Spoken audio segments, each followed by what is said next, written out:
Good evening, everybody. This is Tyler Danzel for EDL 853, Special Education for School Leaders, and this is my Module 1 introductory video.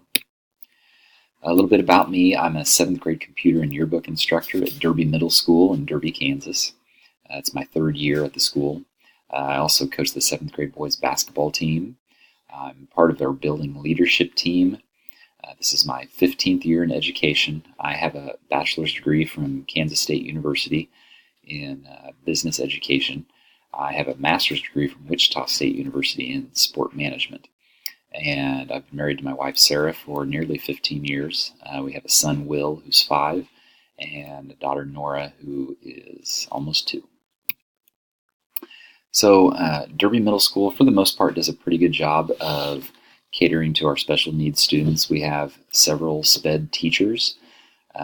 We also have a gifted facilitator, a PBIS teacher, several paraprofessionals, and then, of course, all special ed students have individual education plans. We also have special math and reading classes that students may be pulled into to get extra help in those subjects. However, one area that is kind of a struggle that I believe for special ed at Derby Middle School is that elective teachers don't receive the same special ed support that regular ed teachers do, or core teachers, I should say. So, for example, we have no paras in our room. We will have the special ed students in our room, but we get no para support with those students. Also, elective teachers are unable to ever attend the IEPs for these students. Some people may think that's a good thing, and in some cases it is, but we don't. We are kind of left out of the loop on those students. The core teachers have an extra team time that elective teachers don't, and that's when the IEPs are held. And so we don't get to attend those meetings, unfortunately.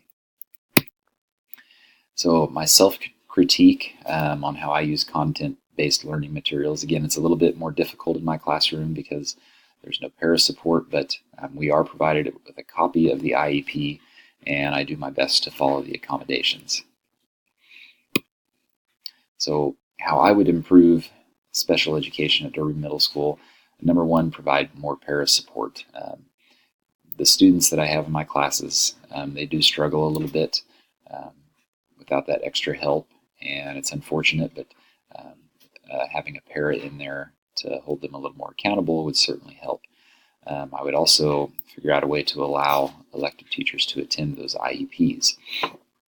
Now, obviously, funding, the reason we don't have these things is because of funding. It would cost a lot more money to obviously hire more paras, and also to maybe have a sub to cover my classes while I'm attending the IEPs. So funding would definitely be a major factor in being able to pull off this plan. That's the end of my video. Thank you for watching, and I look forward to getting to know all of you.